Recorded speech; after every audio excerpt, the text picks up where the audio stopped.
आजच्या धकाधकीच्या जीवनशैलीत पर्यावरणाकडे दुर्लक्ष होत असताना नवी मुंबईत भाजपाने एक सकारात्मक आणि सशक्त पावले उचलली आहेत। पर्यावरण दिनाच्या निमित्ताने SV स्कूल शिरवणे विद्यालय, नवी मुंबई जिल्हा भाजपा, युवा मोर्चा व महिला मोर्चा आणि शिरवणे शाळेतील विद्यार्थ्यांच्या वतीने वृक्षारोपणचा विशेष उपक्रम पार पडला। या कार्यक्रमाचे आयोजन नवी मुंबई भाजपा जिल्हा अध्यक्ष डॉक्टर राजेश पाटील यांच्या प्रेरणेतून करण्यात आले। या कार्यक्रमास आमदार मंदा महात्रे, माजी जिल्हा अध्यक्ष रामचंद्र घरत, माजी नगरसेवक काशीनाथ पाटील, भाजपाचे नेते, पदाधिकारी, कार्यकर्ते व शाळेतील विद्यार्थी मोठ्या संख्येने उपस्थित होते। यावेळी विद्यार्थ्यांनी झाडे लावा, झाडे जगवा अशा घोषणा देत पर्यावरणाविषयी जनजागृती निर्माण केली। तर या मोहिमेअंतर्गत 15 ऑगस्ट पर्यंत तब्बल 15,000 झाडाची लागवड करण्याचा संकल्प नवी मुंबई भाजपा जिल्ह्याच्या वतीने करण्यात आला आहे। ही झाडे फक्त न लावता त्यांचे जतन आणि संगोपन हे पक्षाच्या वतीने करण्यात येणार आहे। डॉक्टर राजेश पाटील यांनी सिटी नेटवर्कशी बोलताना सांगितले की प्रदूषण मुक्त आणि हरित नवी मुंबईसाठी ही सुरुवात असून या मोहिमेअंतर्गत प्रत्येक नागरिकाने सहभाग घ्यावा अशी अपेक्षा त्यांनी व्यक्त केली आहे। जागतिक पर्यावरण दिन आहे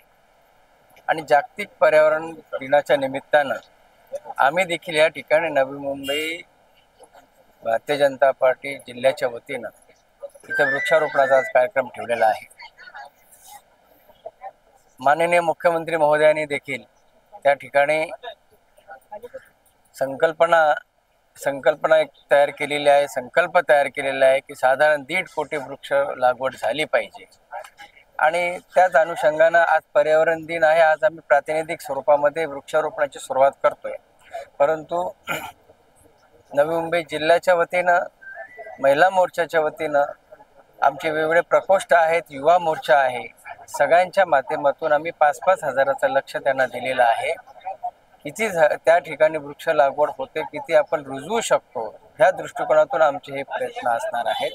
आणि ही प्रातिनिधिक स्वरूपामध्ये सुरुवात आहे। आपण वृक्षारोपण केलं पाहिजे, याच्यासाठी जनजागृती देखील महत्त्वाची असते। आणि त्याच अनुषंगानं आजपासून 15 ऑगस्टपर्यंत वेगवेगळ्या ठिकाणी ज्या ठिकाणी आपल्याला वृक्ष लागवडीची संधी आहे त्या ठिकाणी आम्ही वृक्ष लागवड करण्याचा प्रयत्न करणार आहोत। इव्हन शाळा कॉलेजच्या माध्यमातून देखील आम्ही त्यांच्या शिक्षकांना, विद्यार्थ्यांना आवाहन करणार आहोत की जशी आषाढी एकादशीच्या दिवशी वृक्ष दिंडी आम्ही काढतो, तशीच दिंडी वृक्ष दिंडीच्या स्वरूपात अशी दिंडी निघावी, जेणेकरून प्रत्येक त्या ठिकाणी असलेला नागरिक हा जागृत होईल। त्यांची जबाबदारी आहे ती असं समजून जर एखादा वृक्ष आपल्या कुंडीत लावला, आपल्या बाजूला लावला, आपल्या सोसायटीत लावला, आपल्या एखाद्या रस्त्याच्या कडेला लावला, जिथं आपण येता जाता पाणी टाकू शकतो, अशी जर त्या ठिकाणी प्रत्येक नागरिकाने आपली जर भूमिका बजावली तर नक्कीच त्या ठिकाणी वृक्षारोपणाची जास्त मोहीम त्या ठिकाणी फास्ट झाल्यासारखं वाटेल। आणि तो आमचा प्रयत्न आहे, आमचा तोच प्रयत्न आहे। जिल्ह्याच्या वतीनं आम्ही निदान 25,000 तरी झाडं लावण्यासाठी आम्ही प्रयत्न करणार आहोत। आणि ती झाडं कशी रुजतील असा देखील प्रयत्न करण्याच्या दृष्टिकोनातून आमची एक त्याच्यावर कमिटी असणार आहे, जी त्या ठिकाणी ज्या ठिकाणी आपल्या माध्यमातून वृक्ष लागवड केली असेल त्या ठिकाणी जाऊन प्रत्यक्ष ते पाहणी करतील आणि पाहणीच्या माध्यमातून त्या ठिकाणी पाण्याची देखील व्यवस्था कशी करता येईल हा प्रयत्न आमचा असणार आहे। आम्ही नवी मुंबई महापालिकेच्या वृक्ष विभागाला देखील विनंती करणार आहोत, वन विभागाला देखील विनंती करणार आहोत, कारण वन विभागाच्या अंतर्गत देखील डोंगराळ भाग आमचं जे पंचक्रोशीतील देवस्थान आहे, वाघोबास्थान, त्या देवस्थानच्या ठिकाणी प्रचंड जमीन आहे, ओसाड जमीन टाईप आहे, त्या ठिकाणी आम्ही वृक्ष लागवड ऑलरेडी केलेली आहे, पण त्याच्यामध्ये पाण्याचा अभाव असल्यामुळं आम्ही इथून पाणी घेऊन जातो, परंतु तो पाणी पुरेसा होत नाही, म्हणून वृक्ष लागवड केल्यानंतर आम्हाला त्या ठिकाणी चांगला रिझल्ट मिळत नाही। आम्ही ह्या वेळेला वन खात्याशी संपर्क साधलेला आहे आणि त्यांनाही विनंती केलेली आहे की आपण आपला जर तिथं स्टाफ नेमणूक केली तर त्यांच्या बरोबरीनं आमचे कार्यकर्ते भारतीय जनता पार्टीचे त्यांच्या बरोबर राहतील आणि आपला तो जी वृक्ष लागवड केली असेल ती प्रत्यक्ष त्या ठिकाणी पाणी दिल्यानंतर मोठी होतील असा आमचा त्या ठिकाणी प्रयत्न आहे। प्रत्येकाने ही स्वतःची जबाबदारी ओळखली पाहिजे। आपण नुसतं सांगतो ग्लोबल वॉर्मिंग आहे, प्रदूषण वाढतोय, वेगळ्या आपण त्या ठिकाणी गप्पा मारतो, मग आपली जबाबदारी काय आहे? आपल्याकडून प्रदूषण होऊ नये, आपल्याकडून त्या ठिकाणी एक वृक्ष लागावा, अशा पद्धतीची ही जनजागृती प्रत्येकामध्ये झाली पाहिजे. बघा, एक उदाहरण तुम्हाला देतो. जेव्हा इराक मधलं युद्ध त्या ठिकाणी आपण पाहिलं, तर त्यावेळेला त्यांच्या तेलाच्या ज्या खाणी होत्या, विहिरी होत्या, त्या जळाल्या. त्याच्यातून जे त्या ठिकाणी कार्बन निघालं, तर तुम्ही वाचनात तर तुमच्या आलं असेल 18 वर्षापूर्वीची गोष्ट, नेपाळमध्ये काळा पाणी पडला. जेव्हा पाऊस त्या ठिकाणी पडला, तो काळा पाऊस पडला.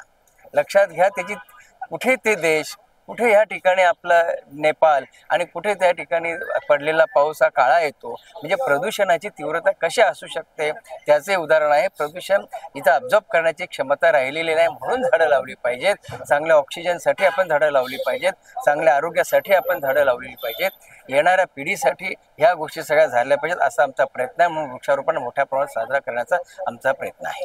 दरवर्षीप्रमाणे झाडे लावा, झाडे जगवा हा संदेश देण्याचं काम हे विद्यालय करत असतं. आज आमच्या नवी मुंबई जिल्ह्याचे अध्यक्ष डॉक्टर राजेश पाटील, आमचे माजी नगरसेवक आणि समितीचे सदस्य परिवहन काशीनाथ पाटील, आमचे सगळे मंडळाचे अध्यक्ष, सगळ्या महिला, प्रिन्सिपल, टीचर या सगळ्यांनी मिळून आज जिल्ह्याचा, नवी मुंबई जिल्ह्याचा कार्यक्रम आणि आमचे पेडणेकर साहेब कोकण विभागाचे प्रमुख, ते या सगळ्यांनी मिळून आज इथे आम्ही जिल्ह्याचा कार्यक्रम पण वृक्ष लावण्याचं केलेलं आहे. नुसतं वृक्ष लावायचं नाही, तर ते जगवलं पाहिजे आणि पुढच्या वर्षी पण ते दिसलं पाहिजे. नवी मुंबई महानगरपालिकेतर्फे अनेक संस्था पहिला झाडं लावायचे. आम्ही 1 लाख 2 लाख झाडं लावू, पण ती झाडं नंतर कधी कुठे दिसली नाही. फक्त पालिकेकडनं पैसे घ्यायचे संस्थेच्या नावावर. पालिकेच्या आयुक्तालाही सांगितलं की झाडं जो लावतो तो झाड जगलं पाहिजे, त्याच्या नावाची पाटी. मी तर डॉक्टर राजेश पाटलांच्या पुढे जाऊन सांगेन की आपल्या विद्यार्थ्यांचा जेव्हा जेव्हा वाढदिवस असतो तेव्हा कुठेतरी एक झाड लावा त्या विद्यार्थ्याच्या नावाने, किंवा आपल्या जे टीचर आहेत त्यांच्या जन्मदिवशी ते लावून त्यांना जगवण्याची ती जबाबदारी द्या. झाडं ही लागली गेली पाहिजे, पर्यावरणाचा समतोल राखला गेला पाहिजे. परवा जो पाऊस आला हे ग्लोबल वॉर्मिंगचं एक लक्षण होतं महाराष्ट्राला, जे आज आपण झाडांची कत्तल करतोय, इमारती बांधतोय, प्रकल्प आणतो, ते आले पाहिजेत. पण त्याबरोबर झाडं जेव्हा तोडतो त्यावेळी नवीन झाडं ही लावली गेली पाहिजे, असं मला संदेश द्यावासा वाटतो. आणि सर्वांनी मिळून पर्यावरणाचं आपण रक्षण करूया. आणि डॉक्टर राजेश पाटलांना धन्यवाद देते की जिल्ह्याचा पहिला कार्यक्रम आज झाडं लावून लोकांच्या नावाने, शाळेच्या नावाने ही जे झाडं लावण्याचा त्यांनी कार्यक्रम घेतलाय, त्यांच्या सहकार्याने घेतलं, सर्व पदाधिकाऱ्यांनी घेतलं. मी सर्वांना मनापासून धन्यवाद देते. येणाऱ्या 8 दिवसात प्रत्येक ठिकाणी आपण प्रत्येक मंडळात झाडं लावा अशी मी त्यांना विनंती करत आहे. लेटेस्ट बातम्या आणि व्हिडिओ पाहण्यासाठी सिटी नेटवर्क YouTube चॅनलला सबस्क्राईब करायला विसरू नका.